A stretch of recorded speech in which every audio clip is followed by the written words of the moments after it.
مجھے تو یعنی بڑا ایک چیز بڑی خوفزدہ کرتی ہے کہ 30 دن کی پوری محنت آخری شب کہیں ضائع نہ ہو جائے. انسان جو ہے جائے اور جو اپنے عزیز و اقارب سے ملے، وہ جی نہیں انہوں نے تو ہمیں یہ کہہ دیا تھا تو ہم جائیں گے نہیں، ان سے ملیں گے نہیں. فون نہیں بھائی، آپ کچھ نہ کیجیے، کم از کم فون پہ ہی جو ان کو سلام کر کے جو مبارکباد دیتے یہ اسی طریقے سے صلہ رحمی کر لیں آپ. جیسے ہماری خواہش ہے کہ تھوڑا سا تو خوش ہونے، کیا انجوائمنٹ نہیں ہے عید کے دن؟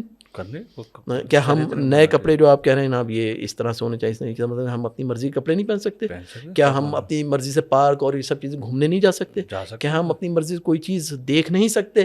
دیکھ بھی سکتے. منع کیا ہے؟ معیار کیا ہے؟ ملاک کیا ہے؟ ایک قبر کے پاس جا کے جو ہے نا وہ بیٹھا، اور بیٹھنے کے بعد جو ہے ایسے مذاق میں جو وہ کہہ دیا اس نے کہ بھائی آج عید کا دن ہے، کیا ہماری دعوت نہیں کرو گے؟ ہم دیکھو اپنے دوست کے پاس جو دعوت کھانے کے لیے آئیں، تم ہماری دعوت نہیں کرو گے؟ تو اندر سے آواز آ گئی کہ 1 ہفتے بعد تمہاری دعوت ہے. اللہ اکبر.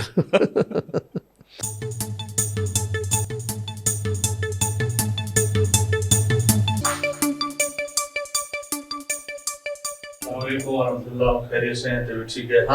کیسا گزرا ماہ رمضان؟ بہت زبردست، لیکن مسائل بڑے زبردست تھے اس پر کافی. اچھا، کافی مسائل پیش آئے.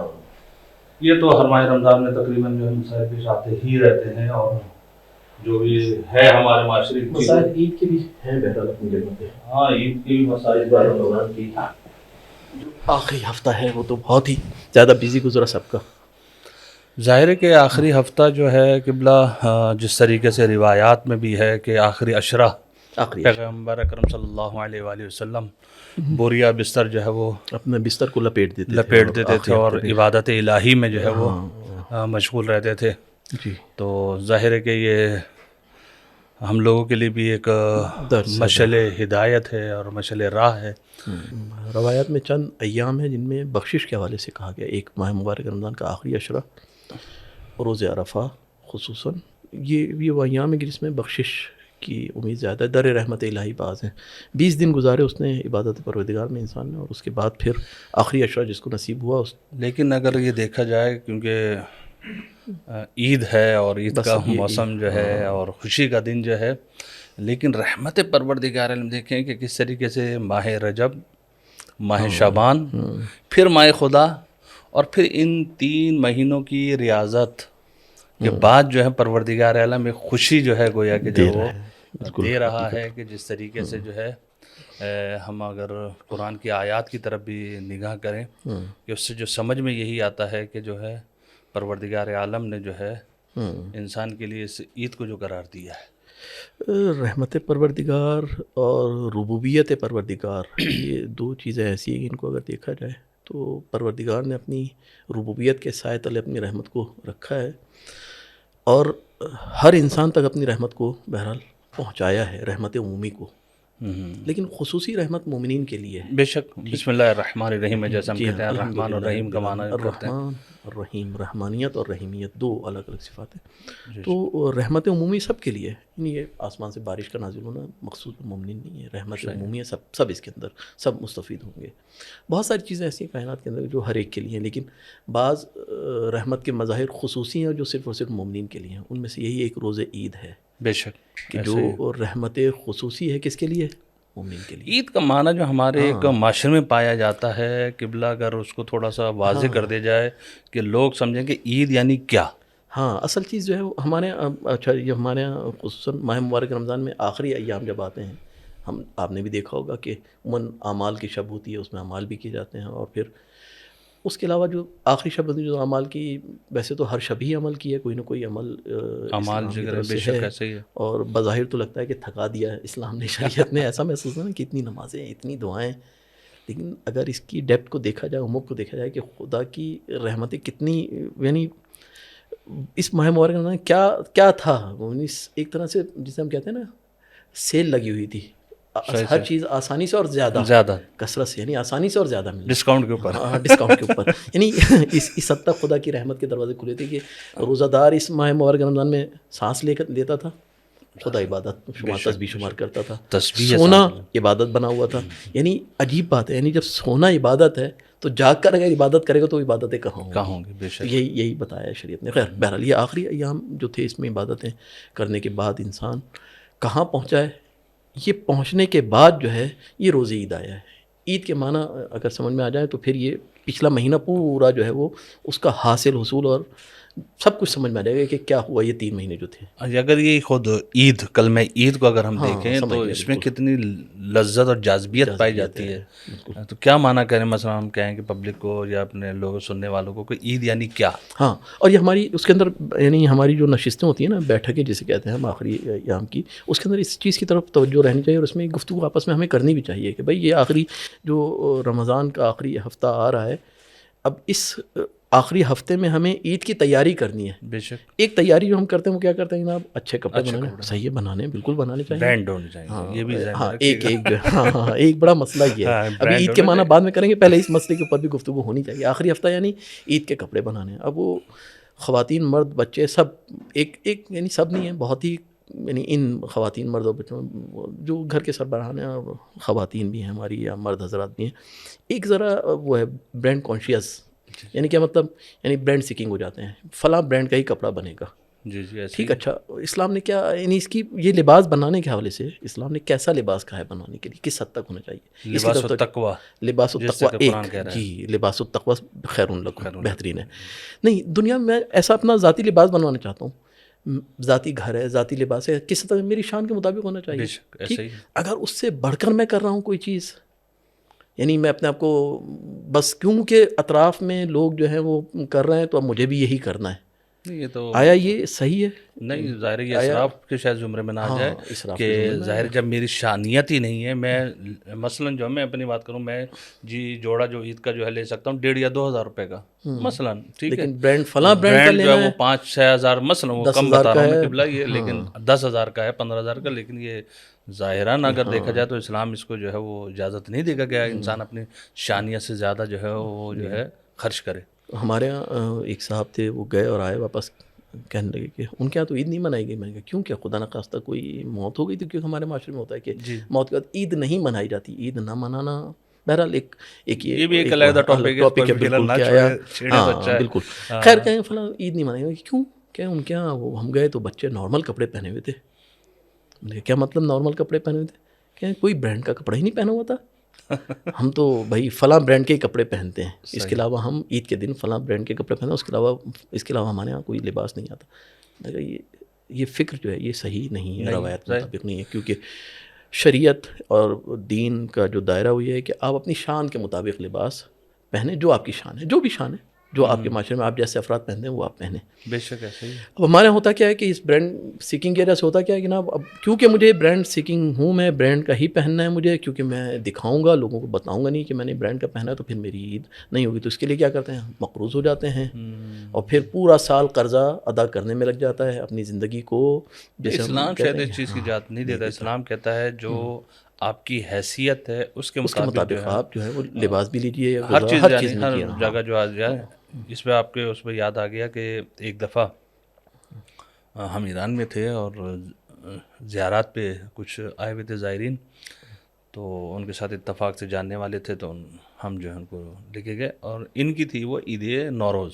آپ کو پتہ ہے ایرانی جو عید نوروز مناتے، تو وہ ٹیکسی والا ہمارے ساتھ تھا اور یہ وہ ایسی باتیں خود سے ہوتی رہیں. اور اس باتیں ہونے کے بعد جو ہے میں نے کہا عید کیسی گزری اور یہ وہ میں 3 دن ہو گئے میں گھر نہیں گیا ہوں. میں نے کہا کیوں؟ کہا کہ اصل میں میری وائفز نے اور زوجہ نے کہا ہے کہ سیب ایسے لانے ہیں، یہ والے سیب چاہیے، اور 4 یا 5 کلو سے نا گوشت کا ہے مجھے، بڑے کا گوشت آپ کو پتا ہے مہنگا ہے یہاں ایران میں. ہاں، تو میرے پاس تو اتنے پیسے ہی نہیں تھے. جب پیسے نہیں تھے میں 3 دن ہو گئے میں گھر نہیں گیا اس وجہ سے. ابھی وہی آپ والی بات کہ برانڈ ہونا چاہیے. اب یہ ایک معیار آپ نے بنا لیا اپنے لیے اور اس کو فالو کرنے کے چکر میں اگر خالی ہاتھ جاتا تو مجھے باتیں سننی پڑتی ہیں اور گھر کے حالات جو ہیں وہ خراب ہوتے، تو اس وجہ سے جو ہے وہ میں اس چک چک کی وجہ سے میں گھر ہی نہیں گیا. اچھا، ابھی اسلام کا جو تصور عید ہے، یعنی ہم جو ہماری نشستوں میں ہونا چاہیے، بہرحال ہمیں اس کو ایک ہوتا ہے نا، بعض ٹاپکس کو دوبارہ زندہ کرنے کی ضرورت ہوتی ہے، بعض احیا کرنے کی ضرورت ہے، ہمارے عربی میں جسے کہتے ہیں. یعنی دوبارہ ایک جو قدیم رسومات تھیں بعض جگہوں پہ وہ شاید ہماری جو دفن ہو گئی ہیں ان کو دوبارہ زندہ کرنا چاہیے. بالکل. ہماری بہت ساری قدیم رسومات تھیں واقعی ایسی جو سادگی کے ساتھ عید منانا، یہ ساری چیزیں سادگی سے رسومات یعنی اپنی حیثیت کے مطابق عید منانا، یہ آیا ان رسومات کے اوپر ہماری گفتگو ہونی چاہیے بیٹھک کے اندر خصوصاً کہ بھائی یہ عید کے اصلی معنی کیا ہے، حقیقی عید کیا ہے، اور یہ عید کا مفہوم جو ہے وہ واضح ہونا چاہیے. عید کا مقصد صرف نئے کپڑے پہن لینا نہیں ہے، صرف عید کا مقصد صرف کھانا پینا نہیں ہے، عید کا مقصد صرف اور صرف گھومنا پھرنا نہیں ہے، عید کا مقصد گناہوں میں مبتلا ہونا جس سے مولا کائنات کی گناہ تو ہونا بھی نہیں چاہیے. روایت ہے کہ کل یوم لا یصلی فہو عید، جس دن خدا کی معصیت نہ کی جائے وہ عید ہے، بالکل عید کا دن ہے. لیکن خود عید کے دن جس کو خدا نے عید قرار دیا اس دن کو حتماً گناہ نہیں ہونا چاہیے، اور ایسے بھی گناہ زندگی میں انسان کی مومن کی زندگی میں گناہ نہیں ہونا چاہیے، بغیر گناہ کے اس کے دن گزرنے چاہیے. خیر، لیکن ہمارے یہاں عید جو ہے وہ عید کا معنی کیا کریں گے؟ اچھا، لفظ عید جو ہے یہ رہ جا رہا ہے ہماری گفتگو کے درمیان.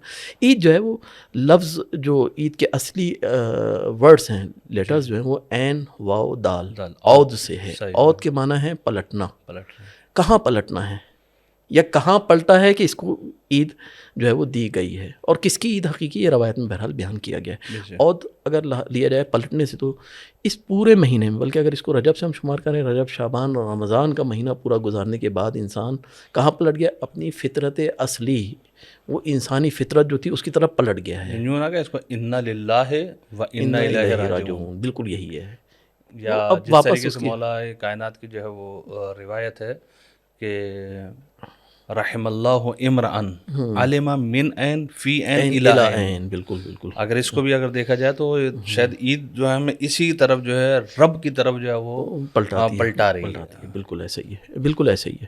تو یہ پلٹنا ہے. یہ پلٹنا کس طرح سے پلٹنا ہے؟ نہیں، انسان یہ 90 دن یا 30 دن، رمضان کے 29 دن جو بھی ہیں، ان کو گزارنے کے بعد انسان نے عبادات، طاعات پروردگار، عبادات اور روزے کے ذریعے سے انسان کہاں پلٹا ہے؟ اپنے باطن کو، اپنی روح کو خالص کر لیا. قد افلح من زکاہا وقد خاب من دساہا. یہ دسیسے جو تھے نا ان سے نکال دیا انسان. جب نکالا ہے تو کہاں گیا؟ یہ کہ اب یہ واپس اپنی اصل کی طرف آ گیا. بالکل ایسی مثال لینا جیسے ایک پتھر کے اوپر پورے 11 مہینے مٹی پڑتی رہے، ایک اونچی تہ بن جاتی ہے. بے شک ایسے اس تہ کو ہٹانے کے لیے ایک چاہیے باران رحمت چاہیے. ایک باران رحمت ایک ہلکی پھلکی باران رحمت سے نہیں ہٹے گی. 11 مہینے کی طے ایک شدید باران رحمت چاہیے. تو یہی باران رحمت کی سنیں یہ 30 دن آئے اور اس نے انسان کی روح کے اوپر سے ایک گرد اور غلاظت اور گناہ کے جو پردے تھے وہ سب ہٹائے. ہٹانے کے بعد کہاں کیا؟ واپس اس کو پلٹا دیا. کہاں پر؟ اس مقام پر جہاں پر یہ تھی. اپنی فطرت، انسانی عبودیت، ان سب چیزوں میں انسان کہاں آ کے کھڑا ہو گیا؟ بہت اوپر آ کے کھڑا ہو گیا ہے. جیسے یہ اوپر آئے اسی دن کو پروردگار نے کہ یہ عید ہے تمہارے لیے، یہ پلٹنے کا دن ہے. اس دن تم پلٹ کر آ گئے اپنے رب کی بارگاہ میں، دوبارہ ویسے ہی ہو کے آئے ہو جیسے تم تھے. تو یہ پلٹنا امپورٹنٹ ہے. اور خود دیکھا جائے کہ خود عید کے دن جو ہے مثلا اس لیے پھر جو عید کی حقیقت جو ہم نے بیان کی تھی نا، یعنی جو ہمیں گفتگو کرنی تھی، ان کی عید کی حقیقت کیا ہے؟ حقیقت عید کیا ہے؟ معصوم کی روایت ہے عید کس کے لیے؟ یقبل اللہ صیامہ، کہ پروردگار نے جس کے لمن قبل اللہ صیامہ، جس کے روزے پروردگار نے قبول کیے ہیں، جس کی قبولیت روزوں کی ہو گئی ہے. ایک بڑا عجیب جملہ ہے. بے شک دیکھیں، قبولیت ایک ہے میرا روزہ رکھ لینا، ٹھیک، میرا روزہ رکھ لینا میرے لیے ضروری ہے، میری تکلیف شرعی کو میرے اوپر سے ساقط کر دے گا. لیکن آیا میرا رکھا ہوا روزہ بارگاہ پروردگار میں قبول ہوا کہ نہیں ہوا؟ یہ کب ہوگا؟ یعنی رکھنا شرط لازم ہے، کافی نہیں ہے. کافی نہیں، صحیح ہے، ٹھیک. لازم کیونکہ رکھیں گے تو قبولیت کی منزل پہنچے گا. لیکن رکھ لینے کے بعد پھر اب بہت سارے مراحل ہیں کہ اس روزے کو قبولیت کی منزل تک پہنچانا ہے، کہ پروردگار اس روزے کو قبول کرے. اب وہ ساری دعاؤں کا وہ جو ہے نا ایک فلسفہ جو سمجھ آئے گا کہ ساری دعاؤں کا فلسفہ سمجھ میں آئے گا کہ کیوں پروردگار اس پورے روزے کے اندر یہ دعا پڑھو، افطار کے وقت یہ دعا پڑھو، سحری کے وقت یہ دعا پڑھو، درمیان میں یہ دعا ہے، ہر نماز کے بعد یہ دعا ہے. یہ ساری دعائیں پڑھوا کے انسان کو متوجہ کرا ہے کس کی طرف؟ اسی طرف متوجہ کرا ہے کہ تمہارا روزہ قبولیت کی منزل تک پہنچے. ہر دن کے روزے کی جو دعا ہے اس کے اندر آپ نے خود تشریح بھی کی ہے، اور ماشاءاللہ آپ کی کتاب بھی ہے اس کے اوپر، تو اور آپ نے جو ہے وہ ماشاءاللہ اس کے اوپر کام بھی کیا. ہر دن کے روزے کی دعا کا ایک اپنا میسج ہے کہ انسان ہر دن ترقی کر رہا ہے، درجات طے کر رہا ہے، اور ان درجات کو پہلے سے پروردگار نشاندہی کر رہا ہے کہ آج کے دن کی یہ دعا ہے، دیکھو کہ آج کے دن کے روزے سے یہ چیزیں حاصل ہوئیں، تواضع آیا، متواضع ہوئے کہ نہیں ہوئے، تکبر ختم ہوا کہ نہیں ہوا، حسد ختم ہوا کہ نہیں ہوا. مختلف مسائل اخلاقی کو ختم کرتے کرتے جب انسان ہر دن کے روزے میں یہ اچیومنٹ حاصل کرے گا، اس میں اس کا روزہ قبول ہوگا. یہ قبولیت کی منزل تک جس کے روزے پہنچ گئے اس کے لیے روزہ. یہ عید اس کے لیے عید قرار پائے گی. اور ہے بھی اگر دیکھا جائے کہ خود اس میں جو ہے عید میں اگر آپ دیکھا جائے کہ خود پروردگار عالم اپنی بارگاہ میں جو ہے بندے کو لے کر آ رہا ہے. نماز صحیح ہے، یا جو ہے دعائے ندبہ، یا جو ہے جس طریقے سے جو ہے ہاں یعنی روز عید بھی پروردگار نے ایک سلیقہ بتایا ہے. جی یعنی وہی میں شریعت نے سلیقہ کہنا چاہ رہا بتایا ہوں جو جو آپ نے کہا نا کہ عود کا معنی جو ہے عید یعنی عود سے نکلا اور پروردگار عالم یعنی پلٹنا پروردگار عالم کی بارگاہ میں. یعنی خود عید میں جو اعمال ذکر کیے گئے، ابھی ہم اس میں بحث نہیں کرنا چاہ رہے فقہی بحث، کہ خود عید کے دن جو اعمال ذکر کیے گئے وہ بھی کیا ہے، متوجہ پروردگار عالم کر رہا ہے کہ میری بارگاہ کی طرف تو متوجہ ہو جاؤ. یا دوسرے الفاظ میں کہیں گے پروردگار عالم جو ہے وہ متوجہ کر اہل بیت علیہ الصلوۃ والسلام کی طرف. ہاں شب عید کے اعمال ہیں. اچھا روز ایک شب عید کی بات آئی تو ہمارے شب عید کے چند اعمال تو ہوتے ہیں. ایک تو مارکیٹ جانا، مارکیٹ جانا ضروری ہوتا ہے. مارکیٹ گئے بغیر تو ہاں شب عید ہوتا ہے. حالانکہ اگر دیکھا جائے تو شب عید مارکیٹ جانے سے اہم جو ہے وہ کیا ہے، اعمال ذکر اعمال ہے، شب داری کرنا ہے.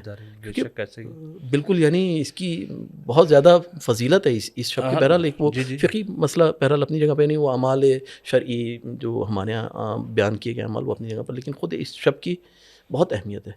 ایسا یعنی مجھے تو یعنی ایک چیز بڑی خوفزدہ کرتی ہے کہ 30 دن کی پوری محنت آخری شب کہیں ضائع نہ ہو جائے.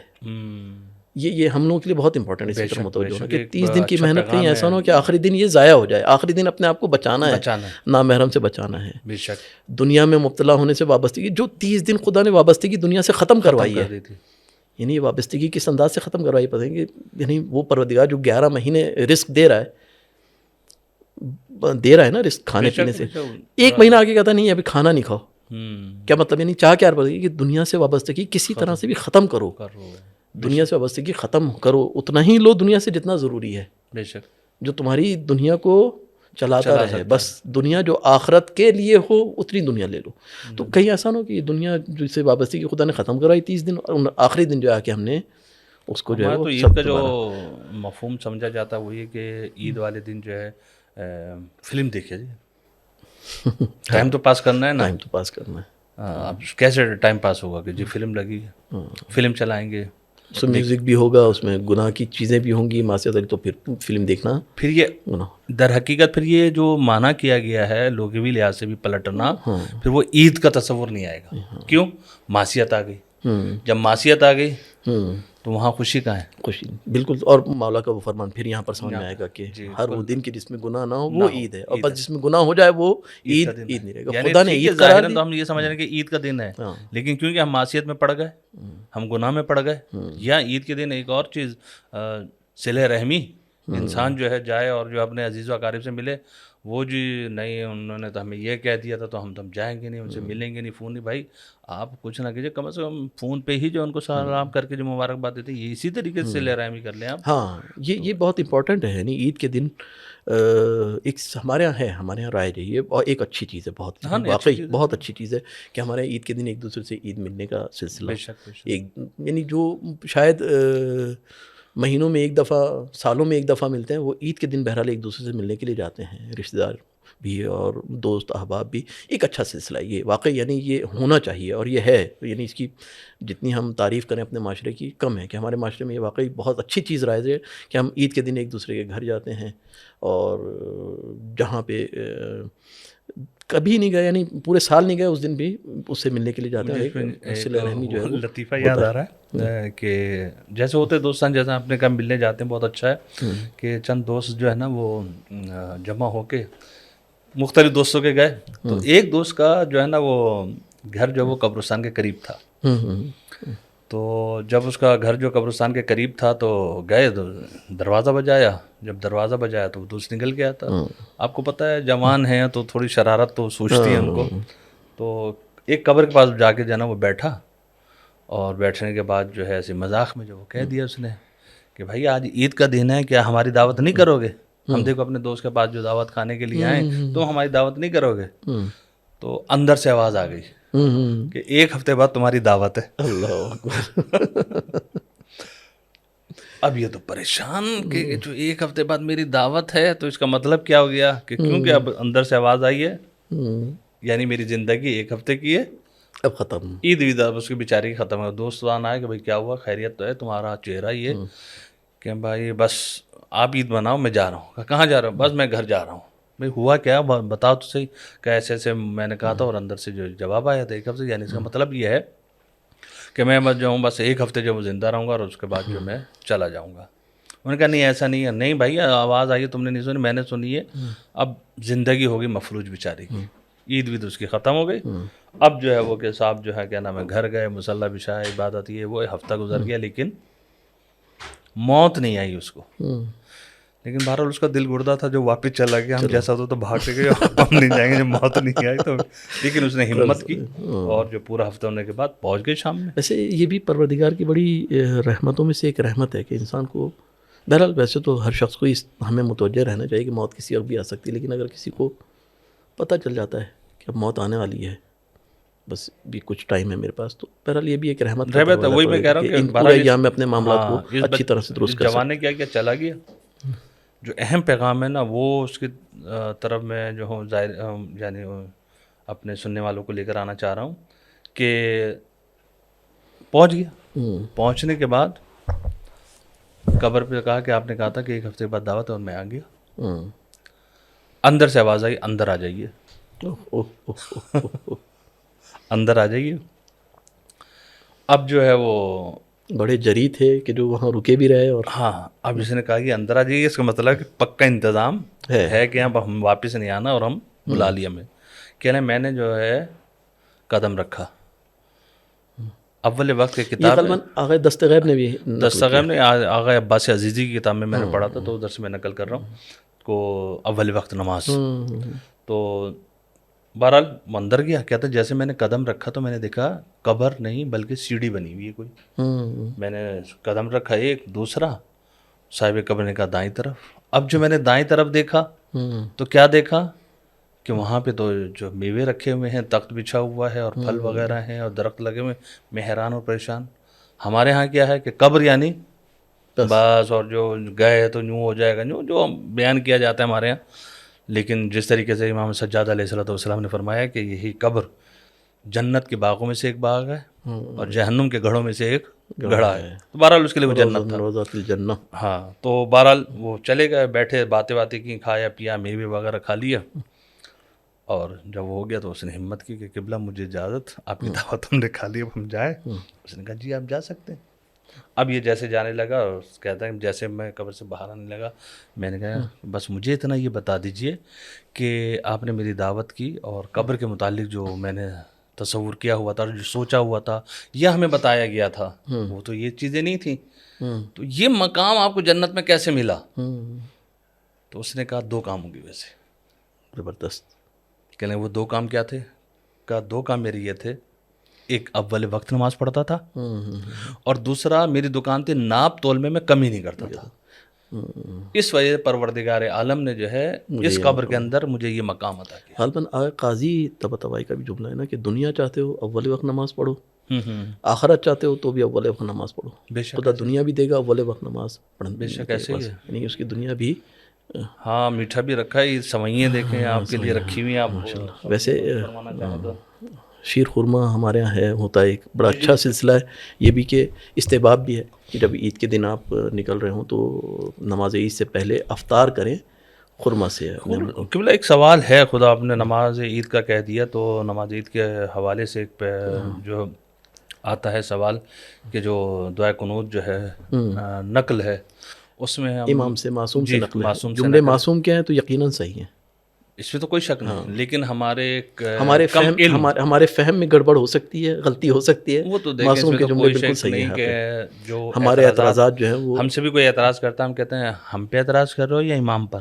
ہاں, بس سوال یہی ہے, کس پر اعتراض ہے, مجھ پر یا امام پر؟ ہم اپنے اعتبار سے فہم جو ہے اپنا درست کریں تاکہ جملے سمجھ میں آ جائیں. ہاں, معصوم کہنا کیا وہ علم یعنی جو کم علمی ہے ہم اس کو تھوڑا سا اپنا بڑھائیں, اور بڑھانے کے بعد جو ہے ہم اگر کم علمی کو ختم کر کے, اور پھر ہے نا امام کا کلام جو ہے اماموں کا کلام ہے. خود اس کو سمجھنے کے لیے جو ہے بہرحال یوں کہوں میں کہ خود امام کے صحیح معنی میں جو ان کے کلام امام کلمات کو ہیں ان کو سمجھ فہم سمجھنے کے لیے سلمان چاہیے، ہاں فہم سلمان ہو، ابو ذر ہو، فہم ابو ذر ہو، مقداد تب ہو، سمجھ آئے گا، کمبر ہو، جن کی وہ تربیت امام نے کی ہو۔ بے بہرحال شک اس طریقے سے ہو تو بہرحال وہ اعتراض جو کرتے ہیں بہرحال اسی طرح ہم نہیں جاتے، لیکن بہرحال ایک سننے والے صحیح شستہ رفتہ معنی ہونے چاہیے دعا قنوت کے جو یہ ہے نا اصل میں اصل معنی بھی تو ہمارا وہ کچھ ایک جملہ جس کے اوپر وان ہوتا ہے، تخرجنی من کل سوء اخرجت منہ محمد وعلی محمد، یعنی تو مجھے خارج کر دے، نکال دے کس سے، جس میں اہل بیت علیہ الصلوۃ والسلام نعوذ باللہ جو ہے وہ داخل تھے۔ یہ ہم معنی کیا کرتے ہیں، کیا اس کا معنی پھر صحیح؟ ہاں اس کے دیکھیں ایک بار ہوتا ہے ہمارے یہاں ایک چیز، دو مرحلے ہوتے ہیں، ایک بار مشکل آنے کے بعد مشکل کو ہٹانا، جی ٹھیک، ایک بار مشکل کو آنے سے پہلے دور کر دینا، رفع و دفع جسے رفع اور دفع جسے کہتے ہیں۔ جی مثلا ہمارے یہاں عموماً ہوتا ہے نا کہ مرض ایک وبا آ جاتی ہے معاشرے کے اندر، ٹھیک، اس وبا میں مبتلا ہونے کے بعد علاج کرنا کہ نا وہ مریض مرض ہو گیا، مرض ہونے کے بعد جسم نحیف و لاغر ہو گیا، اور پھر اب اس کو جو ہے دوائیوں کے ذریعے سے درست کرنا ہے مرض میں مبتلا ہونے کے بعد۔ ایک بار نہیں، آپ صحت مند ہیں، معاشرے میں وبا ہے موجود، اب اس وبا سے محفوظ رہنے کے لیے آپ کو شیلٹرز چاہیے۔ مثلا ابھی کورونا گزرا تھا نا، ہاں بالکل، کورونا میں کیا تھا کہ اگر کورونا میں مبتلا نہیں ہو تو کیا کریں، ماسک پہنے، میں نے یہ ماسک کیا تھا، ہاں دور کرنے کے لیے تھا، ٹھیک، یہ دوری جو ہے کہ ہاں یہ دفع تھا، یعنی دفع مرض، یعنی مرض کو قریب نہ آنے دینا۔ یہی مسئلہ ہمارا اور اہل بیت کا ہے۔ بے شک اہل بیت کے لیے جب کہا جاتا ہے کہ ان کو نکال نہیں، جس طرح سے ان کو دور رکھا تو نے جن گناہوں سے، جی جی جن برائیوں سے، ان سے ہمیں بھی دور رکھو۔ یعنی اس کے لیے بہترین جو دلیل ہے، خود اگر اس قنوت پر ہم دیکھیں تو آیت تطہیر ہے، انما یرید اللہ لیذھب عنکم الرجس اہل البیت ویطہرکم تطہیرا، جس طریقے وہاں پہ ہم معنی کرتے ہیں طہارت کا، وہی معنی جو ہے جہاں پر جو دعا قنوت میں آئے گا۔ جی بالکل ویسے ہی ہے، یعنی اہل بیت کی عصمت جو ہے وہ خود دافع گناہ ہے، بے شک، نہ کہ رافع گناہ ہے۔ گناہ میں مبتلا ہونے کے بعد نہیں ہے گناہ سے نکلنا نا، گناہ آنے سے پہلے یہ عصمت اہل بیت کو گناہ سے بچا لیتی ہے، دور رکھتی ہے۔ یہ عصمت کا لازمہ یہ ہے، عصمت کے بعد کا مرحلہ یہ ہے کہ کسی گناہ میں مبتلا ہو ہی نہیں سکتے اہل بیت۔ بس ہم خدا سے کیا کہہ رہے ہیں، پروردگار جس طرح تم نے اہل بیت کو دور رکھا ہے گناہوں سے، اس 30 دن کے بعد ہم بھی اس قابل تو ہو گئے ہیں، ہم اس مرحلے پہ پہنچ گئے کہ اب ہمیں بھی تو اہل بیت کی پیروی کے ذریعے سے کیا کر، ان گناہوں سے ہمیں بھی دور رکھ۔ بے شک ایسے ہی ہے۔ جب جو اعمال جتنے بھی آپ دیکھیں سارے مروی کس سے ہیں، منقول کس سے ہیں، ائمہ طاہرین سے ہیں۔ خوب، کیا ہمارے اندر یہ سکت اور یہ طاقت تھی کہ ہم ان اعمال کو براہ راست خدا سے لے سکتے؟ نہیں، نہ، ہم نے کس کی پیروی کی ان پورے 30 دنوں کے اندر؟ ہر چیز کے اندر اہل بیت کی، یعنی ہم زندگی کے جسے ہم کہتے ہیں نا ہمارا بال مقروض ہے اہل بیت کا۔ بے شک ایسے ہی ہے، ہم دنیا میں، ہم آخرت میں، بے شک کوئی بھی دنیا کے اندر بھی اس کی دنیا بھی نہیں سنورے گی جب تک اہل بیت نہ ہو، اور آخرت بھی نہیں سنورے گی جب تک اہل بیت نہ ہو۔ بس یہ آخرت اور دنیا کی بہتری اور نیکی جو کچھ بھی آپ کہنے ہیں سب اہل بیت کے مرہون منت ہے، ان کی اتباع کے ذریعے سے۔ بس جب ان کی اتباع کرتے ہیں، ہم عید کے دن میں پہنچے ہیں تو اب کیا کہہ رہے ہیں، ہم خدا سے کیا درخواست کر رہے ہیں؟ اور یہ بھی ہمیں اہل بیت نہیں سکھایا نا، کسی اور نے نہیں سکھایا۔ اطیعوا اللہ واطیعوا الرسول واولی الامر منکم، اطاعت ہے، اور اس میں کچھ قید و بند نہیں ہے۔ یہ 30 دن کے بعد یہ تیرے ہی جو نمائندے وہ ہمیں سکھا رہے ہیں، کیا سکھا رہے ہیں کہ جس طرح سے گناہوں سے ہم ان کو دور رکھا ہے اسی طرح ہمیں بھی گناہوں سے دور رکھ۔ بس کیا ہوگا جب گناہوں سے دور رکھے گا تو یہ عید تو عید الفطر ہوگا، ایک عید الفطر کا دن بن جائے گا، لیکن اس کے بعد والے دن بھی عید بن جائیں گے۔ کیوں بن جائیں گے؟ کیونکہ ہر وہ دن جس میں گناہ نہیں کریں گے وہ عید ہوگا۔ عید یعنی کیا مطلب؟ پلٹنا، ہر دن ہم پلٹیں گے اپنے بارگاہ پروردگار میں اور درجات طے کر کے آگے بڑھتے چلے جائیں گے، یہ تقرب الہی کی منازل طے کریں گے۔ اچھا مسئلہ جو ہے نا، جو ہم لوگ جو ہیں وہ باتیں ہماری ہو گئی کافی، جسے کہتے ہیں علماء والی گفتگو ہوئی، طالب علموں والی گفتگو ہو گئی، یا دینی گفتگو ہو گئی۔ خوب، دینی گفتگو تو ہو گئی ہماری۔ اب مسئلہ یہ ہے کہ ایک آدمی کہتا ہے ہمارے معاشرے میں، اور صحیح بھی ہے اس کی بات کہ قبلہ 30 دن تو ہم تو بڑے باؤنڈ ہو کے ہم نے سارے اعمال بھی کیے، شب قدر کے اعمال بھی کیے، نمازیں بھی پڑھیں، روزے بھرپور طریقے سے، رزق حلال کے ذریعے سے ہم نے اپنے سحر و افطار کو مکمل کیا، یعنی سحر و افطار میں رزق حلال تھا، ویسے بھی پورے سال ہم رزق حلال ہی رکھتے ہیں، لیکن اس ماہ رمضان کے ہم خصوصاً ایک اہتمام کرتے ہیں اپنے رزق کے حوالے سے بھی، ہر چیز کے حوالے سے۔ یہ پورا مہینہ ہم نے گزارا، اب ایک دن آیا جس میں ہماری خواہش ہے کہ تھوڑا سا تو خوش ہونے، کیا انجوائمنٹ نہیں ہے عید کے دن؟ کرنے کیا ہم نئے کپڑے جو آپ کہہ رہے ہیں نا یہ اس طرح سے ہونے چاہیے، اس طرح کا مطلب ہم اپنی مرضی کے کپڑے نہیں پہن سکتے؟ کیا ہم اپنی مرضی سے پارک اور یہ سب چیزیں گھومنے نہیں جا سکتے؟ کیا ہم اپنی مرضی سے کوئی چیز دیکھ نہیں سکتے؟ دیکھ بھی سکتے، منع کیا ہے؟ معیار کیا ہے، ملاک کیا ہے؟ ملاک انجوائمنٹ کا معیار ہونا چاہیے نا ہمارے پاس، انجوائمنٹ کا معیار کیا ہے؟ پر آپ یوں کہیں کہ جس طریقے سے عید کے دن انجوائمنٹ کس طرح کی جائے کہ ہم وہ محنتیں جو رمضان کی کر کے آ رہے ہیں وہ بھی ضائع نہ ہو، اور ہماری جو ہے وہ ایک خوشی کا سبب بھی انجوائمنٹ بھی ہو جائے ہماری ایک جیسے جس طریقے سے ہے کہ اگر 2-4 گھر والے مل کر یا خود خاندان کے افراد مل کر کسی گھر دعوت رکھ لیں، صحیح ہے، یہ ایک طریقہ ہے، یعنی ہر وہ خوشی کہ جو اسلامک روایات اور آیات کے فریم میں ہوگی وہ صحیح ہے. یعنی آپ پارک جا رہے ہیں، جائیے آپ پارک، اسلام نے منع نہیں کیا. آپ سمندر سی سائڈ جانا چاہ رہے ہیں، آپ جائیے، اسلام نے منع نہیں کیا. کہیں تمام آپ ریسٹورینٹ جانا چاہ رہے ہیں، ریسٹورینٹ جانا چاہ رہے ہیں کھانا وغیرہ کھانے کے لیے، آپ جائیے، بالکل جائیے. آپ نئے کپڑے پہننا چاہ رہے ہیں، آپ پہنیے، کوئی مسئلہ نہیں ہے، بلکہ اسلام پسند کرے گا آپ کی صفائی ستھرائی کو اور ساری چیزیں. اس لیے اسلام نے عید کے دن غسل بھی رکھا ہے، اور غسل کا کیا دعا، کتنی زبردست دعا ہے واقعی، کہ پروردگار تو جس طرح سے میرا بدن ظاہری پاک ہو رہا ہے اسی طرح سے مجھے دنس اور ان سب چیزوں پاک کریں، میری روح کو بھی پاک و پاکیزہ کر دے. یہ سارے ہیں.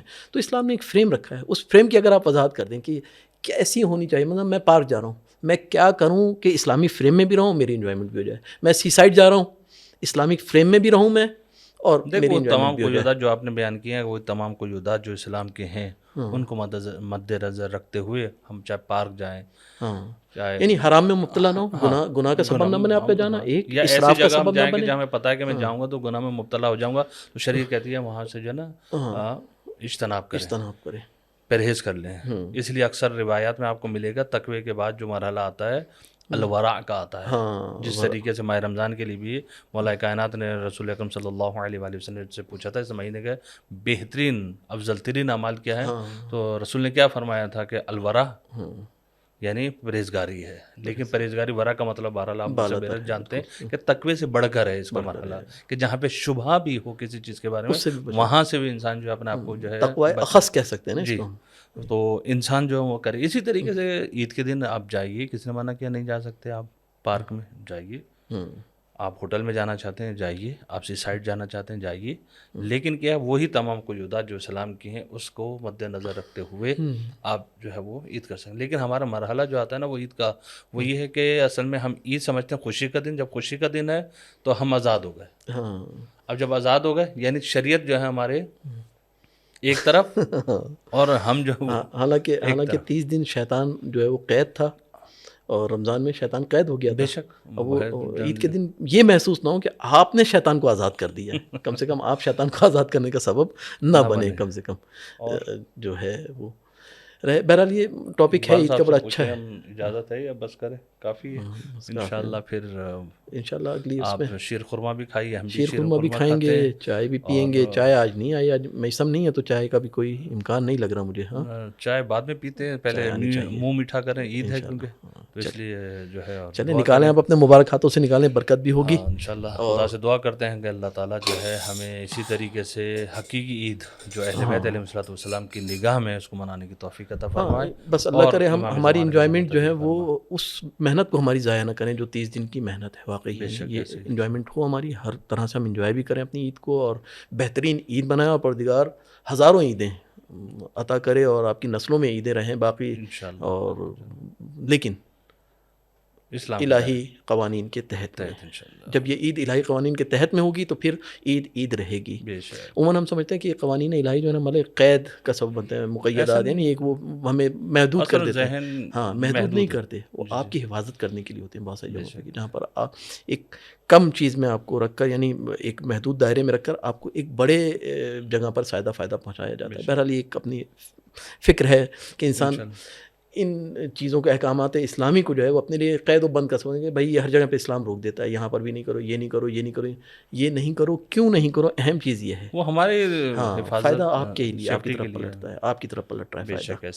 یہ دنیا میں بھی فائدہ ملے گا آپ کو، اور آخرت میں بھی آپ کو فائدہ ملے گا. ایسا نہیں کہ اسلامی قوانین جو صرف آخرت کے لیے ہو نا، بہت ساری چیزوں، بہت سارے قوانین جو ہیں وہ دنیا میں فائدہ دیتے ہیں انسان کو. کتنے ہی گناہ ایسے ہیں جن سے انسان اپنے آپ کو بچا لے تو اس کی پورا فیملی سسٹم محفوظ ہو جاتا ہے. بہت سارے گناہ ایسے ہیں جن سے انسان اپنے آپ کو بچا لے، اس کا پورا نفسیاتی سسٹم جو ہے، سائیکولوجیکل سسٹم جو ہے وہ سیو ہو جاتا ہے، یعنی ایک صحت مند آدمی ہوتا ہے. بہت سارے گناہ ایسے ہیں جس سے اس کا جسم مریض ہونے سے بچ جاتا ہے، بیمار ہونے سے بچ جاتا ہے. بہت سارے گناہ ایسے ہیں، ان گناہوں کے انجام دینے کی وجہ سے جسم بیمار ہوتا ہے. جب بیمار ہو جاتا ہے پھر کہتا ہے کہ یہ کیوں ہو گیا میرے ساتھ، اگر وہ گناہ نہ کرتے تو یہ بیماری نہ ہوتی. بہت سارے گناہوں کا اثر وضعی ہے. تو اسلام آ کے جب روکتا ہے تو یہی ہے. اس لیے عید کے دن بھی بہت ساری چیزوں جب روکا گیا ہے، انجوائمنٹ اسلامی فریم کے اندر، یعنی کیا مقصد، آپ کا ہی فائدہ ہے. اگر آپ کریں گے تو آپ کی ہی دنیا اور آخرت سنور جائے گی. چلیں انشاءاللہ پھر ملاقات ہوگی انشاءاللہ پھر کسی اور ٹاپک پہ. اب چہرے بدلنے چاہیے انشاءاللہ، چہرے بھی بدلیں گے اور ٹاپک بھی بدلیں گے انشاءاللہ. اوکے، اللہ حافظ. اللہ حافظ. بیٹھک لیکن علمی، اونلی آن فرج میڈیا.